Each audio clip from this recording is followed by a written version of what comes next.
नमस्कार। आप सभी को अपने ही प्यारा YouTube चैनल डीसी क्लासेस पर स्वागत है।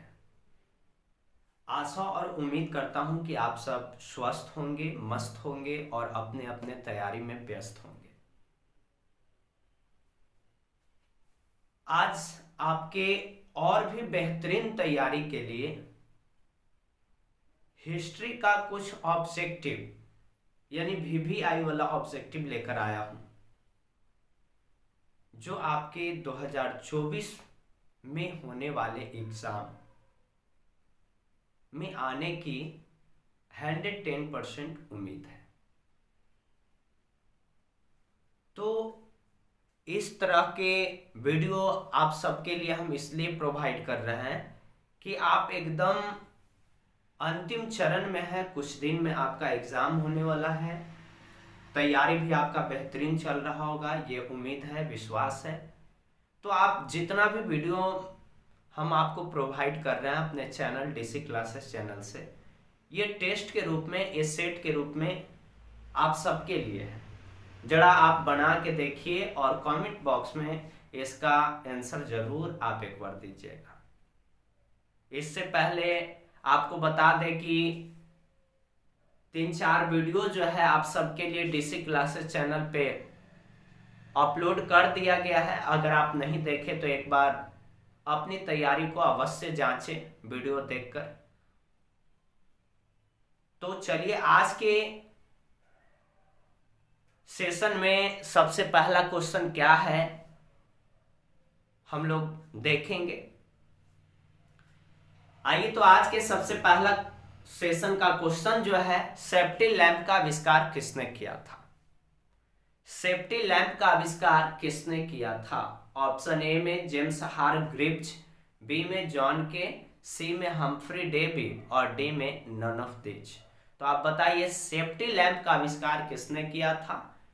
इसका राइट ऑप्शन हम्फ्री डेवी, यानी कि सी इज द राइट आंसर, यानी ऑप्शन सी जो है इसका सही जवाब होगा।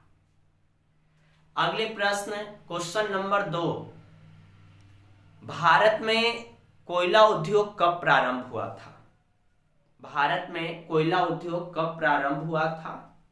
ऑप्शन ए में 1907, ऑप्शन बी में 1917, ऑप्शन बी में 1814 और डी में 1914। आप एक बार, आंसर तो हम आपको बता रहे हैं, लेकिन एक बार जो है आप जरूर सेट के रूप में इस वीडियो को देखें और प्रत्येक क्वेश्चन का आंसर आप कमेंट बॉक्स में छापें। तो भारत में कोयला उद्योग कब प्रारंभ हुआ था? तो इसका राइट आंसर हो जाएगा 1814, यानी ऑप्शन सी आपका सही होगा 100%।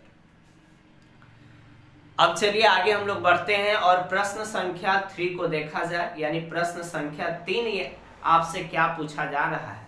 1917 में भारत में पहली जूट मिल कहां स्थापित किया गया था? 1917 में भारत में पहली जूट मिल कहां स्थापित किया गया था? ऑप्शन ए में बंगाल, बी में बंबई, सी में मद्रास और डी में बिहार। तो इसका राइट आंसर क्या होगा आप लोग जरूर कमेंट में बताइएगा। ऐसे आंसर हम आपको बता देते हैं।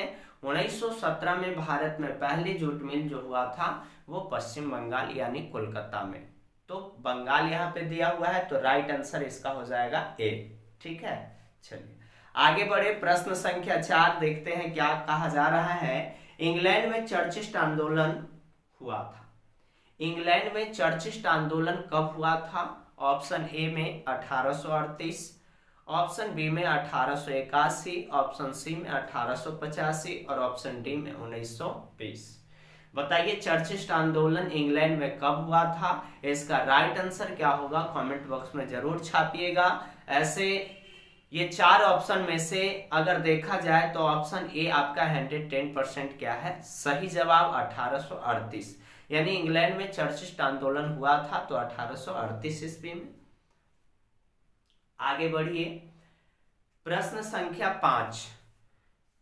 प्रश्न संख्या 5 आपसे पूछा जा रहा है कि अखिल भारतीय ट्रेड यूनियन की स्थापना किस वर्ष हुआ था? अखिल भारतीय ट्रेड यूनियन की स्थापना किस वर्ष हुआ था? ऑप्शन ए में 1848, ऑप्शन बी में 1881, ऑप्शन सी में 1920 और ऑप्शन डी में 1885। तो आप लोग बताइए, कमेंट बॉक्स में एक बार जरूर बताइएगा कि अखिल भारतीय ट्रेड यूनियन कांग्रेस की स्थापना किस वर्ष हुआ था। ऐसे इसका राइट आंसर 100% इसका सही जवाब हो जाएगा 1920, यानी अखिल भारतीय ट्रेड यूनियन कांग्रेस की स्थापना 1920 ईस्वी में, यानी option C is the right answer. चलिए हम लोग एकाएक करके आगे की ओर बढ़ते चलेंगे और प्रश्न संख्या 6 जो है आपसे क्या पूछा जा रहा है, ध्यान जरा गौर फरमाइएगा। भारत में पहला फैक्ट्री एक्ट कब पारित हुआ था? भारत में पहला फैक्ट्री एक्ट कब पारित हुआ था? ऑप्शन ए में 1848, बी में 1858, सी में 1881 और डी में 1911। बताइए इसका राइट ऑप्शन क्या होगा। भारत में पहला फैक्ट्री एक्ट कब पारित हुआ था? तो इसका राइट आंसर जो हो जाएगा 1881 ईस्वी में, यानी कि option C will be right answer, यानी 1881 ईस्वी में भारत में पहला फैक्ट्री एक्ट को पारित किया गया था। चलिए बढ़ते हैं प्रश्न संख्या 7। प्रश्न संख्या 7 आपसे पूछा जा रहा है कि इंग्लैंड में सभी स्त्री एवं पुरुषों को वयस्क मताधिकार कब प्राप्त हुआ था? इंग्लैंड में सभी स्त्री एवं पुरुषों को वयस्क मताधिकार कब प्राप्त हुआ था? ऑप्शन ए को देखिए 1881, ऑप्शन बी 1838, ऑप्शन सी 1932 और ऑप्शन डी 1918। इसका राइट आंसर क्या होगा भाई, बताएंगे आप। इंग्लैंड में सभी स्त्री एवं पुरुषों को वयस्क मताधिकार कब प्राप्त हुआ था? तो इसका राइट आंसर यानी 100% सही जवाब हो जाएगा 1918, यानी option D is the right answer. जितने भी प्रश्न आपको दिया जा रहा है, अगर आप 15 क्वेश्चन में 13-14 आप सही करते हैं तो आप समझिए कि आपका एग्जाम में एक भी प्रश्न छूटने वाला नहीं है, कहीं से नहीं आएगा। आपको सारा प्रश्न एग्जाम में इसी वीडियो से और इसी तरह के जितने भी वीडियो हम डाले हैं हिस्ट्री का, वहीं से आपका क्वेश्चन रहेगा, इससे ज्यादा नहीं रहेगा। तो आप अपने तैयारी को जांचिए इस वीडियो के माध्यम से और हमें एक बार कमेंट, हर प्रश्न का आंसर कमेंट जरूर करके बताइए कि कितना आपका सही हुआ। चलिए आगे बढ़ते हैं। क्वेश्चन नंबर 8, वैज्ञानिक समाजवाद का प्रतिपादन किसने किया था? वैज्ञानिक समाजवाद का प्रतिपादन किसने किया था? ऑप्शन ए में कार्ल मार्क्स, ऑप्शन बी में लुई बला, ऑप्शन सी में चार्ल्स फॉरियर और ऑप्शन डी में रॉबर्ट ओवन। वैज्ञानिक समाजवाद का प्रतिपादन किसने किया था? तो इसका 100% जो सही जवाब हो जाएगा वो होगा कार्ल मार्क्स, यानी option A is the right answer. चलिए हम लोग बढ़ते चलेंगे आगे। प्रश्न संख्या 9 देखेंगे। जनसंख्या का घनत्व सबसे अधिक कहाँ होता है? जनसंख्या का घनत्व सबसे अधिक कहाँ होता है? ऑप्शन ए में ग्राम, ऑप्शन बी में महानगर, ऑप्शन सी में नगर और ऑप्शन डी में कस्बा। आप सारे विद्यार्थी जानते हैं इसका सही आंसर क्या होगा।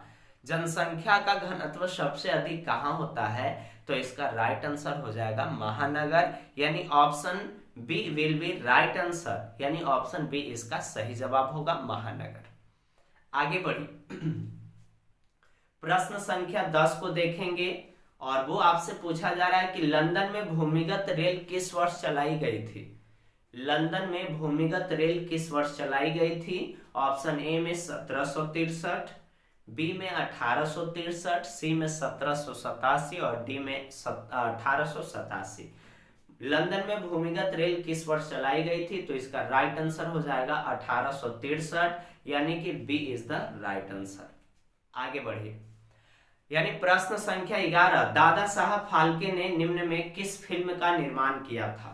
दादा साहब फाल्के ने निम्न में किस फिल्म का निर्माण किया था? ऑप्शन ए में राजा हरिश्चंद्र, बी में झांसी की रानी, सी में CRD और डी में नन ऑफ दिस। तो आप बताइए दादा साहब फाल्के ने निम्न में किस फिल्म का निर्माण किया था? तो इसका राइट आंसर हो जाएगा राजा हरिश्चंद्र, यानी कि ऑप्शन ए इज द 110% सही जवाब आपका ऑप्शन ए होगा। आगे क्वेश्चन नंबर 12, सामंती व्यवस्था से हटकर किस प्रकार की प्रवृत्ति बढ़ी? सामंती व्यवस्था से हटकर किस प्रकार की प्रवृत्ति बढ़ी? ऑप्शन ए में प्रगतिशील प्रवृत्ति, बी में आक्रामक प्रवृत्ति और सी में रूढ़िवादी प्रवृत्ति और डी में नन ऑफ दीज, यानी इनमें से कोई नहीं। तो इसका राइट आंसर जो होगा वो प्रगतिशील प्रवृत्ति होगा, यानी option A is the right answer. आगे बढ़ते हैं प्रश्न संख्या 13, अस्थायी कृषि के प्रभाव से कैसा जमाव संभव हुआ? अस्थायी कृषि के प्रभाव से कैसा जमाव संभव हुआ? ऑप्शन ए में संपत्ति, बी में ज्ञान, सी में शांति और डी में बहुमूल्य धातु। तो इसका राइट आंसर हो जाएगा संपत्ति, यानी आंसर, यानी option A will be right answer. अस्थायी कृषि के प्रभाव से कैसा जमाव संभव हुआ? तो ऑप्शन ए सही जवाब होगा संपत्ति। आगे बढ़ते हैं, ईस्ट इंडिया कंपनी, यानी 14 नंबर क्वेश्चन आपसे पूछा जा रहा है कि ईस्ट इंडिया कंपनी अफीम किस देश को भेजती है? ईस्ट इंडिया कंपनी अफीम किस देश को भेजती है? ऑप्शन ए में लंदन, बी में पेरिस, सी में जापान, डी में चीन। तो इसका राइट आंसर चीन हो जाएगा। चलिए लास्ट प्रश्न, यानी प्रश्न संख्या 15, प्राचीन काल में किस स्थल मार्ग से एशिया और यूरोप का व्यापार होता था? प्राचीन काल में किस स्थल मार्ग से एशिया और यूरोप का व्यापार होता था? ऑप्शन ए में सूती मार्ग, बी में रेशम मार्ग, सी में उत्तर पथ और डी में दक्षिण पथ। तो आप इसका आंसर जो हो जाएगा राइट आंसर बी होगा रेशम मार्ग, यानी प्राचीन काल में किस स्थल मार्ग से एशिया और यूरोप का व्यापार होता था? तो रेशम मार्ग। भाई 15 में 15 अगर आपका सही होता है तो समझिए कि एक भी प्रश्न आपका एग्जाम में छूटने वाला नहीं है। और इसी तरह के वीडियो एकदम VVI वाला ऑब्जेक्टिव प्रश्न जो है आपके एग्जाम तक हम लेकर आएंगे, है ना। हिस्ट्री खत्म होगा, ज्योग्राफी खत्म होगा, आपका इकोनॉमिक्स, सिविक्स, चारों पेपर का VVI वाला ऑब्जेक्टिव क्वेश्चन आपको करवा देंगे, जो आपके एग्जाम में 100% जो है आने की उम्मीद है। तो अगर आप हमारा चैनल पे नए हैं तो चैनल को सब्सक्राइब करें, वीडियो को लाइक करें और ज़्यादा से ज़्यादा कमेंट करें। बस इससे ज़्यादा और क्या कहूँ आप सबको।